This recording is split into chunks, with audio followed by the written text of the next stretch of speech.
오늘 아침 말씀은 신약성경 마가복음 9장 말씀이 되겠습니다.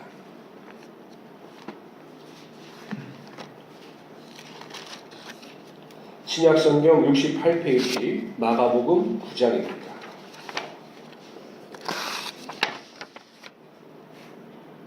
신약성경 68페이지 마가복음 9장, 우리 먼저 1절에서부터 13절까지 읽도록 하겠습니다. 제가 먼저 1절 읽겠습니다. 또 그들에게 이르시되 내가 진실로 너에게 이르노니 여기 서 있는 사람 중에는 죽기 전에 하나님의 나라가 권능으로 임하는 것을 볼 자들도 있느니라 하시니라.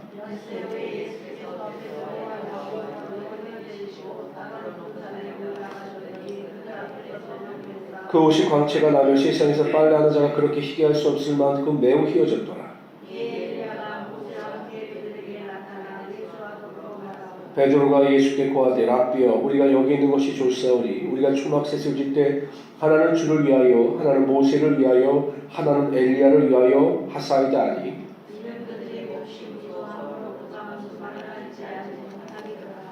마침 구름이 와서 그들을 덮으며 구름 속에서 소리가 나되 이는 내 사랑하는 아들이니 너희는 그의 말을 들으라 하는지라.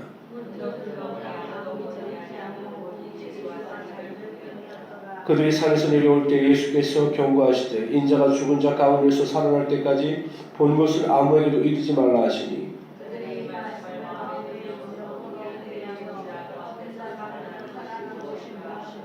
이에 예수께 묻자와 이르되 어찌하여 서기관들이 엘리야가 먼저 와야 하리라 하나이까.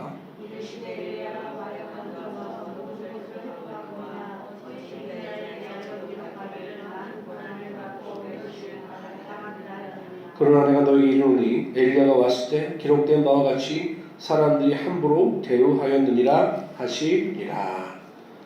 마태복음에서 저희가 한번 이 본문을 언급했습니다. 그때 예수님 생애 5대 사건을 제가 말씀드리면서 성육신 사건, 십자가의 순환과 죽음, 부활, 승천, 그리고 이 변화산 사건이 예수님 생애 5대 사건이라고 말씀을 드렸습니다. 오늘 본문에 보면 엘리야와 모세가 나타났다가 오직 예수 그리스도만 남게 됩니다. 그리고 하나님께서 내 사랑하는 아들이요 내 기뻐하는 자라고 선포하셨습니다.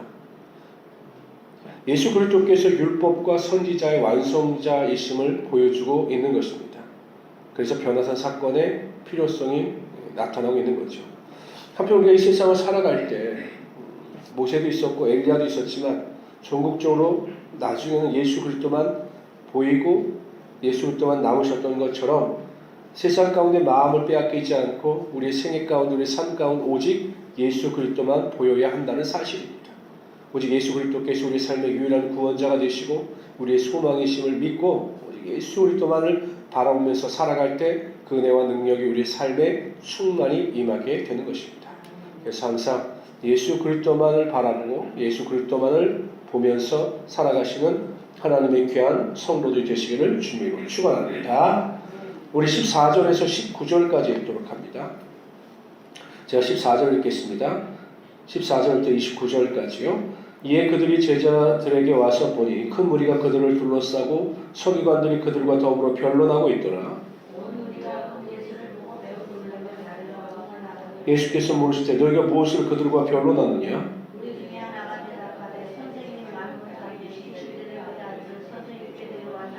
귀신이 어디서든지 그를 잡으며 거꾸로 저 거품을 흘리며 이를 갈며 그리고 파리에 지는지라. 내가 선생님의 제자들에게 내쫓아달라 하였으나 그들이 능히하지 못하더이다.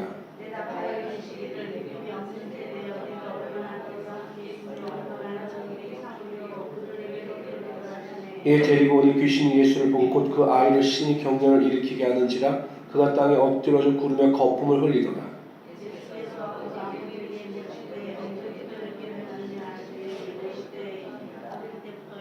귀신이 그를 죽이려고 불과 물에 자주 던졌나이다. 그러나 무엇을 하실 수 있거든 우리를 불쌍히 여기서 도와주옵소서.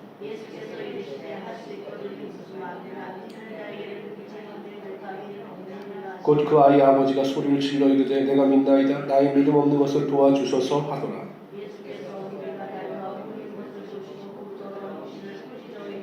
말 못하고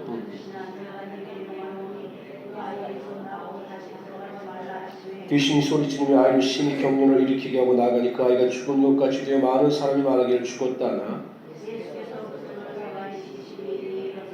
집에 들어가심에 제자들 종류에 묻자오되 우리는 어찌하여 그 귀신을 쫓아내지 못하였나이까.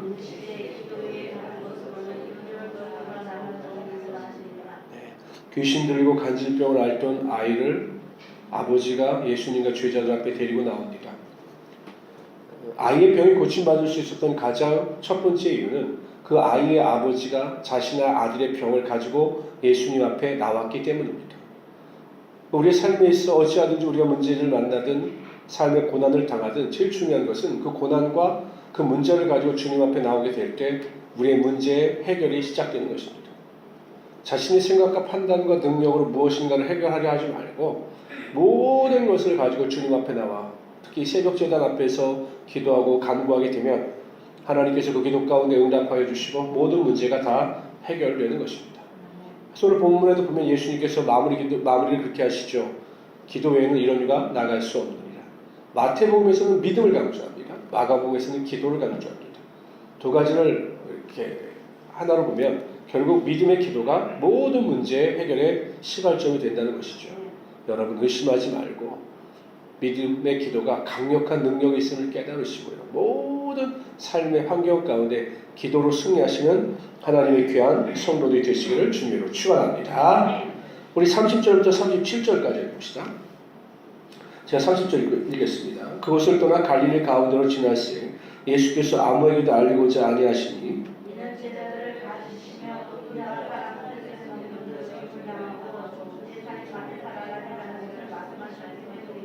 그러나 제자들은 이 말씀을 깨닫지 못하고 묻기도 두려워하더라.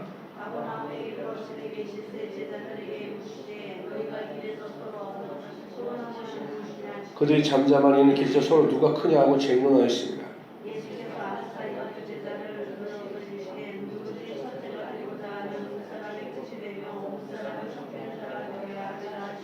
어린아이 하나를 데려다가 그들 가운데 세우시고 안으시며 제자들에게 이르시되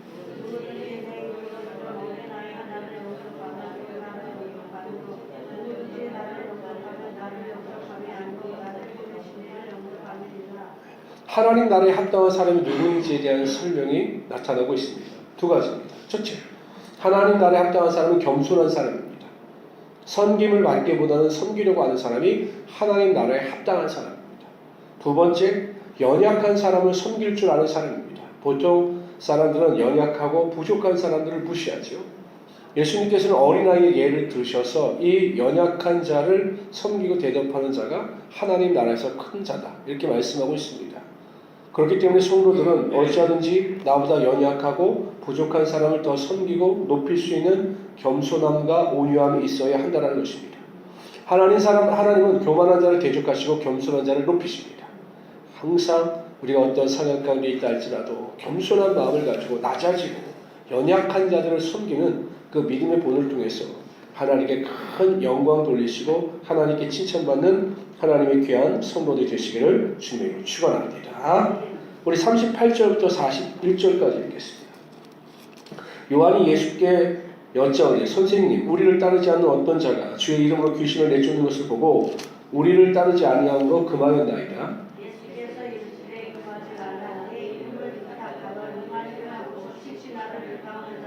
우리를 반대하지 않는 자는 우리를 위하는 자니라.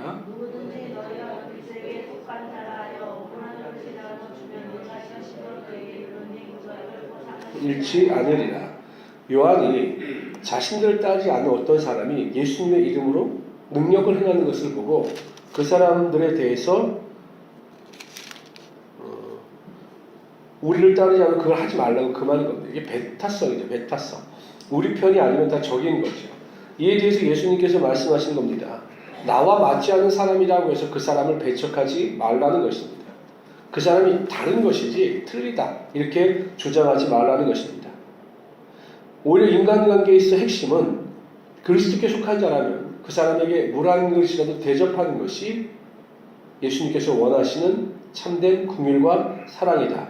그리고 그것을 기억하신다라고 말씀하셨습니다. 자꾸 우리는 우리의 개인적인 감정이나 판단에 의해서 다른 사람을 정죄하고 판단합니다. 절대 그렇지 말라는 겁니다. 항상 긍휼한 마음을 가지고 사랑해야 한다는 것입니다. 예수 믿는 성도들에서 가장 핵심은요, 틀린 게 아니라 다르다라는 겁니다. 나와 다른 것이지 틀린 것이 아니다. 그럴 때 우리가 정죄를 멀리하고 그 사람을 긍휼히 여길 수 있게 되는 것이죠. 우리 42절부터 50절까지 한 절씩 읽겠습니다. 또 누구든지 나를 믿는 이 작은 자들 중에 하나라도 실족하게 하면 차라리 연자 맷돌이 그 목에 매어 바다에 던져지는 것이 나으리라.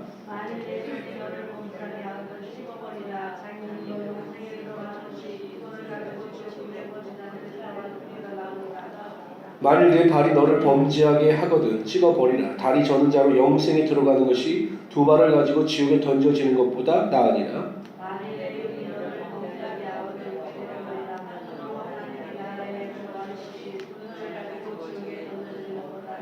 거기에서는 구더기도 죽지 않고 불도 꺼지지 아니하느니라. 소금은 좋은 것이로되 만일 소금이 그 맛을 잃으면 무엇을 잃을지 하게 하리요. 너희 속에 소금을 두고 서로 화목하라 하시니라. 죄의 심각성에 대해서 기록하고 있습니다. 근데 여러분 보십시오. 우리가 여기서 알 수 있는 것은 결코 율법을 지켜서는 우리가 구원을 얻을 수가 없다는 겁니다. 만약에 이 율법대로 죄를 범하는 우리의 지체를 다 제하해 버린다면 아마 우리의 삶에 남아나는 것은 하나도 없을 것입니다. 예수님께서 이 말씀을 통해서 결국 강조하시는 것은 우리에게 필요한 것은 하나님의 은혜요, 하나님의 긍휼이라는 것입니다. 성령님의 도우심이라는 것입니다. 로마서 8장 3절 4절에 이런 말씀이 있습니다. 율법이 육신으로 말미암아 연약하여 할 수 없는 그것을 하나님은 하시나니 곧 죄를 인하여 자기 아들을 죄 있는 육신의 모양으로 보내어 육신의 죄를 정하사 육신을 쫓지 않고 그 영을 쫓아 행하는 우리에게 율법의 요구를 이루어지게 하려 하심이니라. 이렇게 말씀하셨습니다. 그러니까 우리 육신으로 할 수 없는 것을 성령의 도우심을 통해서 우리가 지키고 순종하며 살아갈 수 있게 된다는 것입니다. 그래서 여러분 항상 우리 삶 가운데 말씀을 사모하시고 성령 충만을 사모하셔서 하나님의 말씀에 절대적으로 순종하고 하나님의 말씀의 요구를 이루어가시는 하나님의 귀한 성도들이 되시기를 주님으로 축원합니다. 그럴 때 우리 안에 더 큰 하나님의 은혜와 능력이 나타나게 될 것입니다. 이러한 믿음을 가지고 승리하시는 하나님의 귀한 성도들이 되시기를 주님으로 축원합니다.